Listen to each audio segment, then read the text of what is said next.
I'm gonna make sure my person did it. I mean, who else were you gonna kill? Just whoever you ran into? Yeah, pretty much we said 5 at a time, like gas stations or restaurants. Okay, and then just keep going. I was just so happy to be away. You know, and I know that sounds really, really messed up, but there was just some point where I was just away from all that, and I was by myself, and I was safe. Sometimes siblings choose to unalive their families after years of unspeakable horrors. Other times, they're just pure evil. Let's explore some of the most notorious cases of siblings who committed gruesome murders together and understand the complicated context behind each one. On April 15th, 1975, Jarmecca, known as Nikki Whitehead, was born in a Georgia prison. Her mom was serving time for narcotics, possession, and robbery. Nikki was thus handed to her grandmother, Della. But this was only the start of Nikki's troublesome childhood. She didn't have what you call a curfew. Nikki was able to come and go as, you know, she pretty much pleased. Nikki was more often at parties than at school, hanging out with all the wrong people. As a teen, Nikki was already copying her mother's behavior. When she was 17, Nikki got pregnant with twins. She did not want to end the pregnancy, but she also didn't want to be there for her daughters. So after she gave birth in 1993, Nikki left her daughters, Jazz and Taz, in Della's care and left. You might call Nikki selfish, but according to her loved ones, she was just too afraid that her twins would end up like her if she raised them. She definitely didn't want them to go in the same direction that the path that she went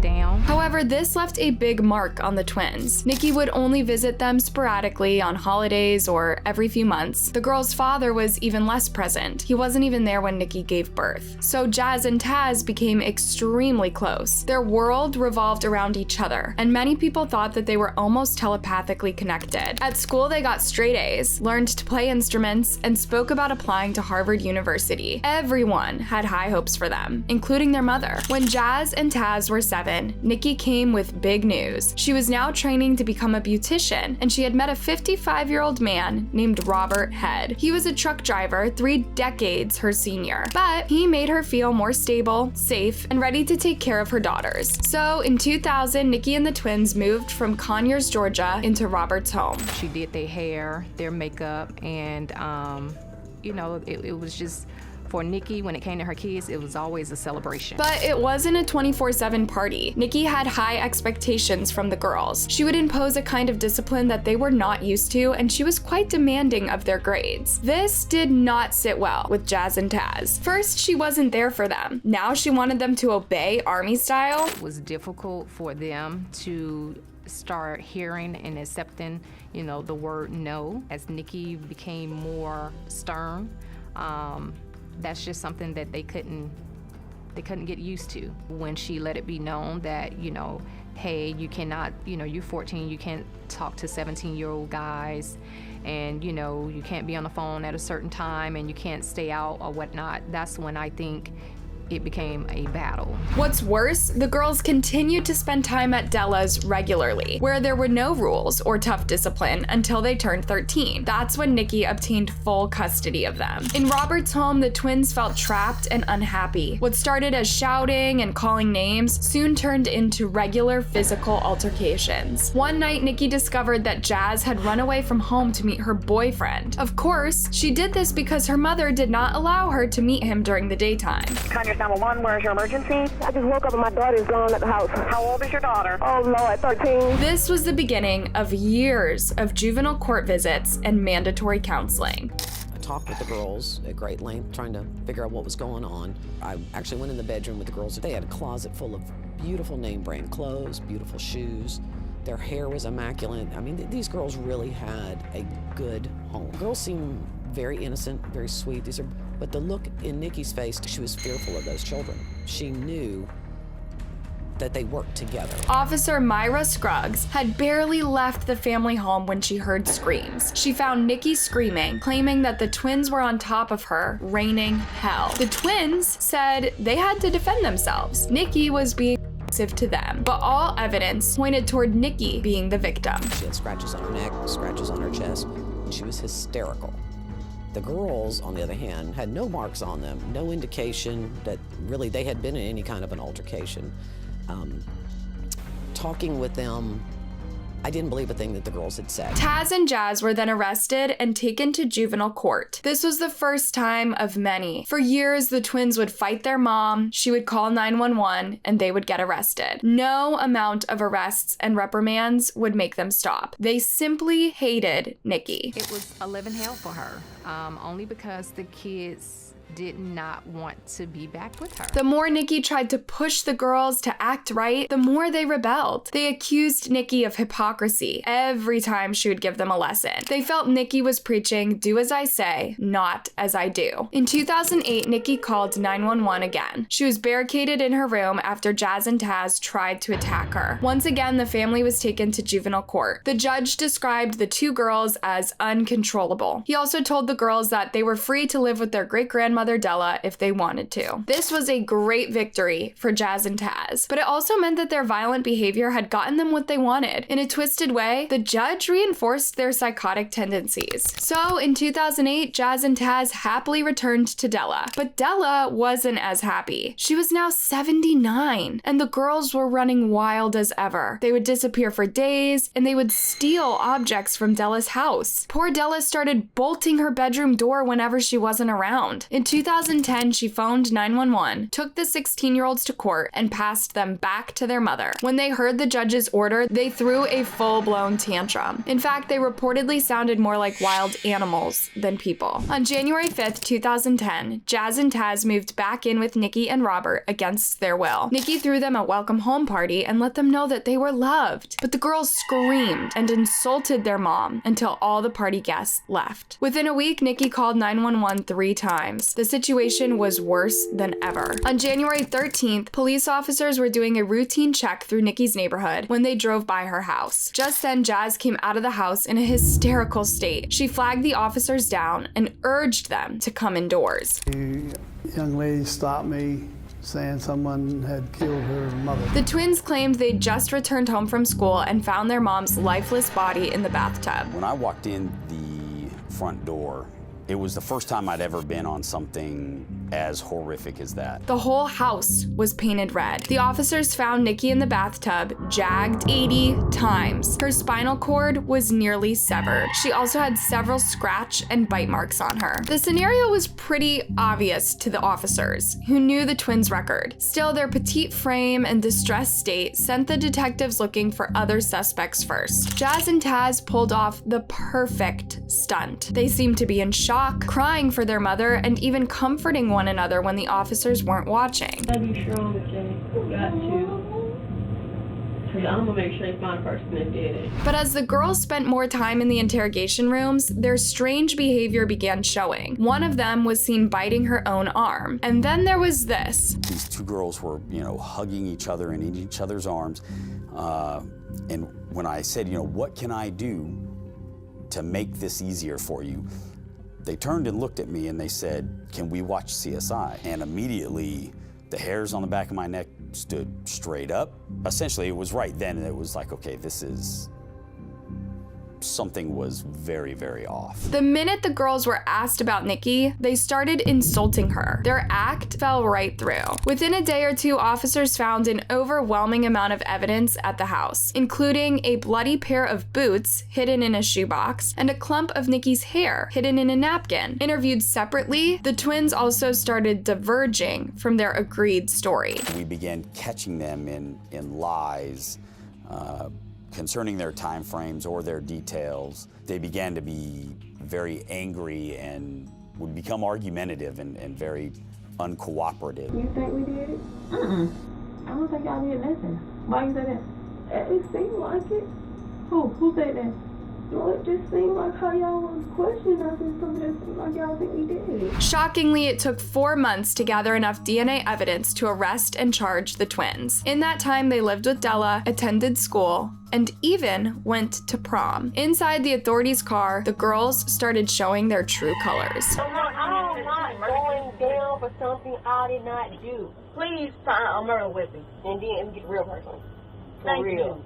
What the you waiting for? They having coffee and donuts and having a good jolly old time. But once they were in their prison clothes, separated, and urged to come forward, Jazz and Taz confessed. Your mom's yelling? We all yelling. Everybody's yelling. We mad. I had to pot from her. This way she had grabbed and I kind of turned like he said, get back. But she didn't keep the knife in her hand. My mom is winning that battle with the knife or whatever, so I picked up the pot.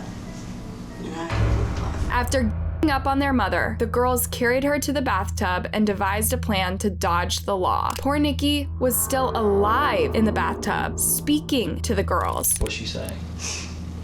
She hated us. She hated us.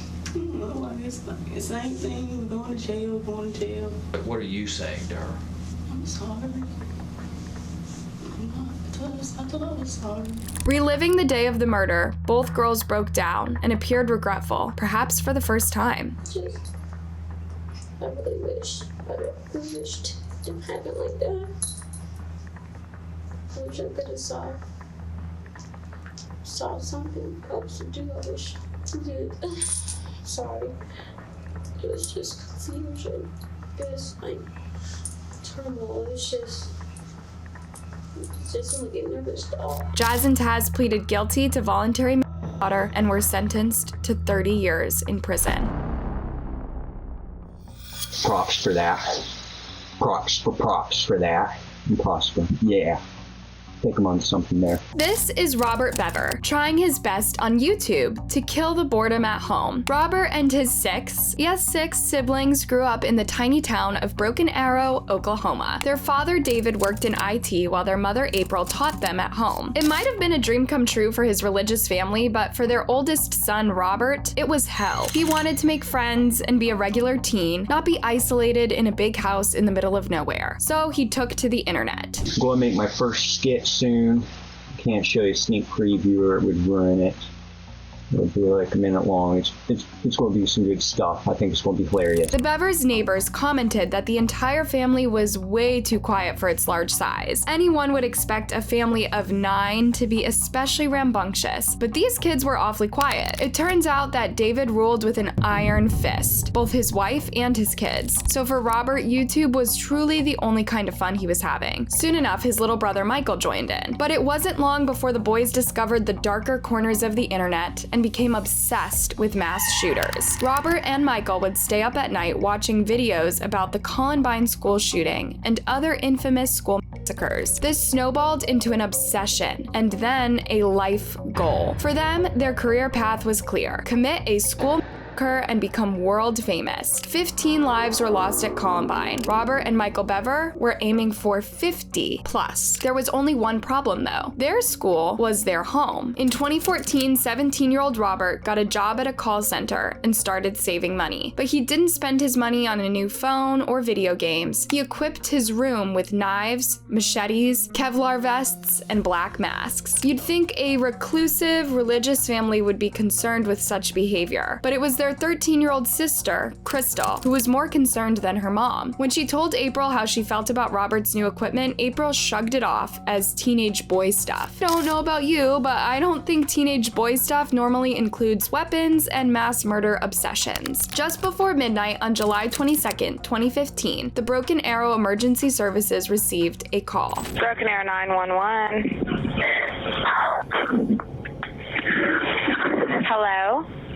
Oh, my brother's attacking my family. That's all Crystal got to say before she got in the neck, chest, and arms. When the paramedics made it to the house, she was still alive, crawling on the driveway. She was rushed to a hospital where officers barged into the Bever house. Inside, April, David, and little Daniel's bodies were scattered across the floor. Inside the bathroom were the lifeless bodies of 7-year-old Christopher and 5-year-old Victoria. 2-year-old Autumn was the only one left untouched. She was crying in her crib. The rest of the family had been unalived with knives and machetes. Thanks to Crystal, Michael. The officers knew they were looking for Robert and Michael. Within the hour, the brothers were found hiding in a bush in the forest behind their house. They were immediately arrested and charged with first-degree murder. When he was cuffed, Michael was shivering, scared, and shocked by what he had just done. Robert, on the other hand, well, he was proud and he let the detectives know. Detectives got most of the answers from 16-year-old Michael. So he was buying weapons because you guys had talked about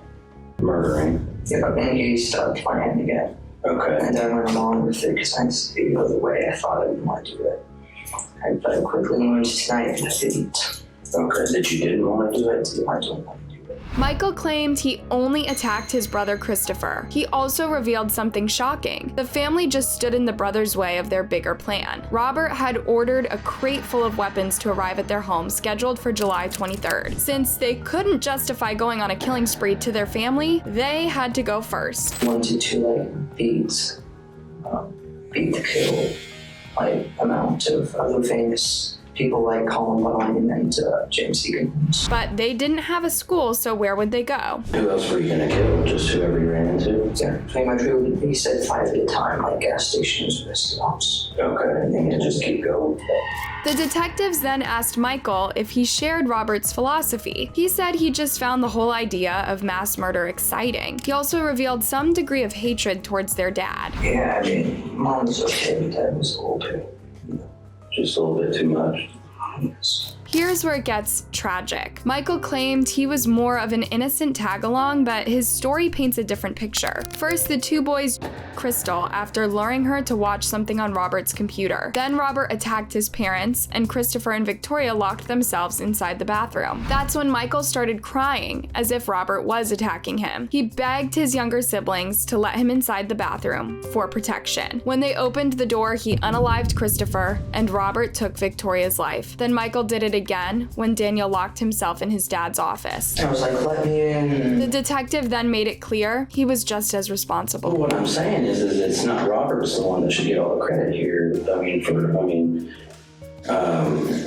Yeah, because it's a big deal. I mean, you're gonna be on the news.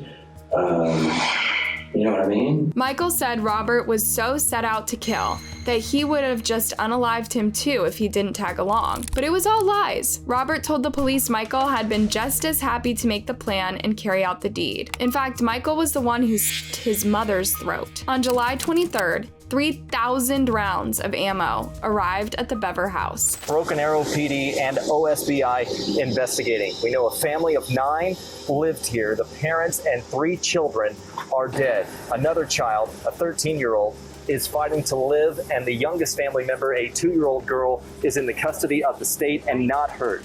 Police say the 2 other children, teenage boys, were the ones responsible for these killings. And the details of what took place last night are slowly starting to be painted today, a gruesome picture. The brothers were charged with 5 counts of first-degree murder and battery and were tried as adults. Throughout his trial, Robert seemed happy. However, in 2016, he tried to take his own life inside his prison cell. Outrageously, both brothers pleaded not guilty. Robert changed his plea to guilty after the 2016 incident. He was sentenced to 5 consecutive life terms without the possibility of parole. We have breaking team coverage this evening. One of the brothers accused of murdering his 5 family members in Broken Arrow will spend the rest of his life in prison. Michael, on the other hand, insisted he was innocent. Robert even took the stand for him, taking responsibility for the slayings. But he admitted Michael lured his siblings to their deaths and that he took their mother's life. So Michael got the same prison sentence. The tables had turned in the most disturbing way. While Robert is remorseful and on his way to rehabilitation, his brother seems to be going down a darker path. These drawings were found in his diary in prison. He doesn't seem responsive to therapy or coming to terms with what he did back in 2015. Robert, on the other hand, has taken to the media and spoken about his deep regrets. Once you've seen that evil people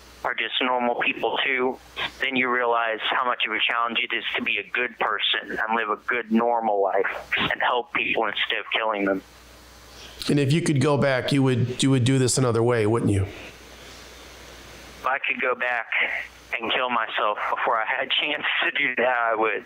That's how serious I am about it. The place had become a creepy visiting spot for rebellious teens, and no one in the neighborhood was happy about it. Now, a park stands in its place, a sign of people trying to move on from a tragedy that will haunt Broken Arrow forever. Crystal and Autumn have been adopted by the same family. They have a chance to grow into happy adults and try to overcome their terrifying trauma together. It's hard to fathom that these two siblings would unalive their stepmom and plan to off their entire family. Aged 13 and 12, they became the youngest people to ever be tried and sentenced as adults. But Catherine and Curtis Jones's story is the saddest of them all, and the context of their slaying is simply heartbreaking. I was just so happy to be away. You know, and I know that sounds really, really messed up, but there was just some point where I was just away from all that, and I was by myself, and I was safe. Inside dealing with the pain of the sexual abuse that I was experiencing from the age 5 to the date of my incarceration. In 1985, in Florida, Curtis Jones and Stacy Parks had their first baby, Catherine. In May of the following year, Curtis Jr. came along. From the outside, they looked like a young, happy family of 4. But Stacy wasn't happy. Curtis was a vile, brutal and the horrors had started as soon as the pair began dating. When Stacy was pregnant with Catherine, Curtis beat her so badly that her uterus broke, and Catherine had to be born early. Imagine living in a house like that. And you know how this usually only gets worse if it's not addressed? Well, it did. And by 1989, Stacy couldn't take it anymore. She left her family and fled to her parents in Kansas. Her 2 kids were just toddlers at the time, but she couldn't take them with her. It broke her heart, but she left, hoping to reunite with them one day. Sadly, this day would never come. Catherine and Curtis Jr. stayed with their dad. All was well. The kids loved Curtis Sr., and judging by the photos, they seemed to have a great time together. But just a couple of years after Stacy left the family home, Curtis Sr. invited a male relative to live with them. Whether it was to help him financially or to have some company, it remains unclear. But this was the beginning of the end for the Jones children's happiness. I was the ultimate actress, a professional at being a A+ student, social butterfly, perfect kid on the outside, while inside dealing with the pain of the sexual abuse that I was experiencing from the age 5 to the date of my incarceration. You heard right. Unfortunately, Catherine was only 5 when the male relative started essaying her. Unbeknownst to her, he would target her little brother too. I didn't know that it was both until it did happen. And when I finally did tell my family, I think it was the 2nd or 3rd time I ran away from home and HRS got involved. Here's a tragic twist. Catherine and Curtis Jr. were inseparable. So when she discovered they would get separated if the case proceeded, she retracted her story. When they said that they would take us out of the house, I denied it. I said, no, never mind. You know, I don't want to push through with this, even though, you know, in the report, you know, they said there were indicators. And my brother told me he believed me. He said, I know it's true because it's happened to me too. So the siblings swore to have each other's backs and escape that house of horrors together, whatever the cost. In 1994, 1996, and 1998, child safety investigations were started for the Jones kids. The first 2 times, it was after Curtis complained to his mother about the violence and the essay he was suffering. The 3rd time, it was Catherine's account, but none of these times did Curtis Sr. believe his kids. He would defend his relative in front of the child safety officers, even when they discovered the man's history. Indeed, the relative had a history of petty crimes and child crimes. Indeed, he hadn't moved in with Curtis Sr. due to financial stress. He'd run away from home after violating his girlfriend's 14-year-old daughter. Eesh. Shockingly, even with this information available, the investigations were dropped, and Curtis Sr. would defend this man. The siblings' shifting stories didn't help either, but they were too afraid to risk getting separated. In 1999, there were 3 adults living in the Jones household: Curtis Sr., his monster relative, and Curtis Sr.'s girlfriend, 29-year-old Sonia Nicole Spites. She was a teaching assistant with a bright smile, but as far as the kids were concerned, she was a monster too. She saw what was going on in their house, and she didn't lift a finger to stop it. Neither did their father, and this infuriated Catherine and Curtis. Just a few days after the 1998 investigation was closed, Catherine went into the bathroom to take a shower. The relative followed. followed. He pulled the shower curtain and began touching himself. All Catherine could do was crouch down in the corner of the bathroom and cry until he was done. Before he left, he put 50 cents on the toilet seat for Catherine, just when you thought it couldn't get more humiliating for poor Catherine. That night she wrote in her diary, "I'm going to kill everyone." So Catherine told her little brother about her plan. They should unalive every adult in that house, from the monster who'd been terrorizing them for years to the 2 adults who turned a blind eye to it every single day. I was like a dormant volcano, one that erupted at age 13, resulting in me taking the life of an innocent woman. Curtis Jr. was just as hurt, and he was happy to tag along his sister's plan. So on January 6, 1999, they decided to take action when Nicole was the only adult in the house. The plan was take her life and then wait for each man to arrive home and take their lives too. But Nicole was the only one who would lose her life that day. He was in the kitchen and I was sitting at the table. I already knew it was fixing to happen. We had already talked about it, and she was sitting at the other dining room table. And he shot her in the chest. And she tried to grab the phone and I went and took the phone. Curtis fired several times at Nicole until she was not moving anymore, but his sister could see him trembling with fear and shock, so she took the weapon and fired its last 2 bullets at the patio. Then she cleaned the weapon. I actually took the fingerprints off the gun and wiped it down, and I told my brother that he got hysterical. He had an emotional breakdown because, once again, this is reality now. This isn't some idea that's in our head anymore. It suddenly became very real for the siblings. They could not go on with the plan, so they phoned 911 and reported the murder as an accident. Then they fled the house. I was trying to calm him down, and we ended up leaving the house because of all the blood and stuff that was everywhere. And I called my best friend, and she came and we went to her house, and then we went to another friend's house. And I had told my brother, if anything happens, I did it. You didn't have anything to do with it. The brotherly love and support here was incredible. Catherine was ready to take the blame for Curtis and go to prison on her own. But when the police caught the kids at 7 a.m. the next morning, Curtis took full responsibility for them both. However, they had no idea that the ordeal was far from over. From prison, the reality of what they had done was just sinking in. We went in the interview room and my dad was crying, and I think that's probably the worst part of it, when they told my dad we weren't coming home, that they were charging us both with first-degree premeditated murder. And they were tried as adults too. Their defense team painted the full picture of their childhood. The 3 child abuse investigations, the children's accounts, and even Stacy's heartbreaking account of visiting her kids and seeing them bruised and apathetic. The prosecution, on the other hand, showed them as jealous monsters who took Nicole's life because she stole their dad's attention. When Catherine was offered a deal for testifying against her brother, she refused and insisted that both of them got equal sentences. They were sentenced to 18 years behind bars and lifelong probation. Aged 13 and 12, Catherine and Curtis were shipped off to adult prison to carry out their sentences separately and with no contact whatsoever. They thus became the youngest people to be tried as adults in the US. It was only then that the adults around the Jones siblings started wondering if they received the right punishment. We're talking in the jail, and he was in shock. I mean, he was absolutely shocked. He didn't appreciate the consequences of what he was facing. It was obvious to me that he was just a little boy in absolute shock and very concerned, extremely scared, and wanting, the comforts of home. Curtis couldn't even comprehend what was happening. Not to a true extent. Here's what he asked his child support officer. One of the things that, I wanted to know if he had any questions, and one of the things that he asked for was one of his Nintendo games. Curtis had no idea what he was about to face in prison. There's no way that these kids should have been sentenced as adults. Catherine was held in solitary confinement for the first 3 years in prison. Imagine living like this between 13 and 16. She was treated like a monster. Magazines had even labeled her a super predator. When I heard the term super predator used to describe me, I felt dehumanized, like I was no longer a child, that everything innocent and pure about me was stripped away and replaced by these demeaning, derogatory labels that were used to justify treating me in an inhumane, cruel and unjust way.